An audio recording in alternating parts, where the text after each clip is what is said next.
नमस्कार साथियों, स्वागत है आपका हमारे YouTube चैनल पर। साथियों, आज स्टार्ट करते हैं चाणक्य नीति के 12वें अध्याय की दूसरी वीडियो। और इसी के पहले श्लोक में साथियों आचार्य जी ने बताया है रिश्तेदारों के 6 गुण और कहा है कि सत्य मेरी माता है, ज्ञान पिता है, धर्म भाई है, दया मित्र है, शांति पत्नी है तथा क्षमा पुत्र है। ये 6 ही मेरे सगे संबंधी हैं। आचार्य जी ने बताया ये 6 मेरे सगे संबंधी हैं। इसका मतलब आचार्य जी ने यह कहा है कि इन 6 को हर किसी को अपनाना चाहिए और अपने जो सगे संबंधी रिश्तेदार इनको मानना चाहिए। अगले श्लोक में साथियों आचार्य जी ने बताया है दुष्ट दुष्ट ही है। कैसे? चौथी अवस्था में भी जो दुष्ट होता है, चौथी अवस्था कहते हैं साथियों वृद्धावस्था को। अगर सारी उम्र निकालने के बाद वृद्धावस्था में भी कोई दुष्ट है, दुष्टपना करता है, तो वो दुष्ट ही रहता है।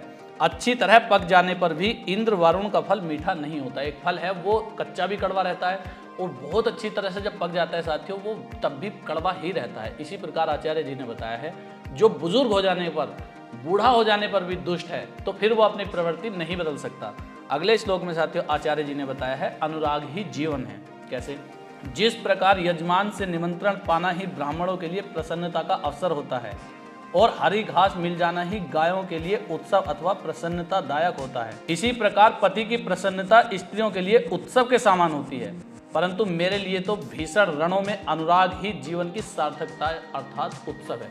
आचार्य जी ने बताया है कौन कौन किस चीज को लेकर खुश होता है और क्या चीज किसके लिए उत्सव होती है। जैसे गायों के लिए हरी घास उत्सव होती है, तो आचार्य जी ने बताया है मेरे लिए तो रण में यानी कि युद्ध में अनुराग ही मेरे लिए उत्सव है। इसी प्रकार हर किसी का उत्सव अलग अलग हो सकता है। और अगले श्लोक में बताया गया है साथियों दूसरों की स्त्रियों को माता के समान, पराये धन को मिट्टी के डेले के समान और सभी प्राणियों को अपने समान देखने वाले ही सच्चे अर्थों में ऋषि और विवेकशील पंडित कहलाते हैं। विवेकशील पंडित अर्थात ज्ञानी कहलाते हैं।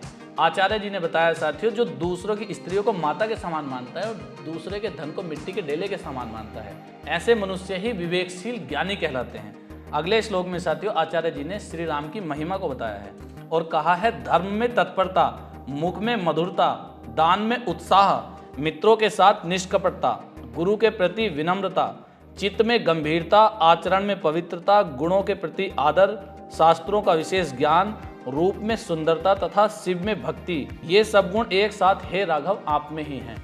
अर्थात आचार्य जी ने बताया है कि जितने ये गुण बताए हैं ये महान गुण हैं और ये बताया है कि प्रभु श्री राम आपके अंदर ही हैं। इस श्लोक में साथियों आचार्य जी ने समझाने की कोशिश की है कि ये जो गुण हैं ये भगवान श्री राम के अंदर तो हैं ही हैं, तो सारे गुण हैं उनके अंदर, लेकिन इंसान को अपने अंदर इनमें से कुछ गुण लेने चाहिए जितने ज़्यादा से ज़्यादा हो सके। अगर इनमें से एक गुण भी इंसान के अंदर है तो वो महापुरुष कहलाता है। और अगले श्लोक में साथियों आचार्य जी ने बताया है कि सीख कहीं से भी ले लेनी चाहिए। व्यक्तियों को कुछ न कुछ कहीं से भी सीखते रहना चाहिए। उसे राजा के पुत्र से विनयशीलता तथा नम्रता सीखनी चाहिए, पंडितों से बोलने का उत्तम ढंग सीखना चाहिए, जुआरियों से असत्य भाषण को पहचानने की कला सीखनी चाहिए तथा स्त्री से छल कपट की शिक्षा लेनी चाहिए। छल कपट में स्त्रियां निपुण होती हैं और झूठ बोलने में तथा झूठ बोलने की कला को पकड़ने में जुआरी निपुण होते हैं। इस प्रकार जो जहाँ से मिले वहीं से सीख लेना चाहिए। अगले श्लोक में साथियों आचार्य जी ने बताया है सोच समझकर काम करें। कैसे? बिना सोचे समझे व्यय करने वाला यानी कि खर्च करने वाला, अनाथ, झगड़ालू तथा सभी जातियों की स्त्रियों के लिए व्याकुल रहने वाला व्यक्ति शीघ्र नष्ट हो जाता है। आचार्य जी ने बताया है जो बिना सोचे समझे खर्च करता है तथा जो अनाथ होता है और जो झगड़ालू होता है, इस तरह के व्यक्ति शीघ्र ही नष्ट हो जाते हैं। और साथियों आज के लास्ट श्लोक में आचार्य जी ने बताया है एक एक बूंद डालते रहने से जैसे धीरे धीरे घड़ा भर जाता है, इसी प्रकार धीरे धीरे ज्ञान, धर्म तथा धन को भी संचय करते रहने से ये बढ़ते हैं और छोटी छोटी बचत बढ़कर एक बड़ी राशि बनती है। आचार्य जी ने यहाँ बचाकर किसी चीज़ को बड़ा करने के उपाय बताए हैं। ठीक है साथियों, आज की वीडियो में इतना ही था। अपना प्यार बनाए रखना, मिलते हैं नेक्स्ट वीडियो में। जय हिंद, जय भारत।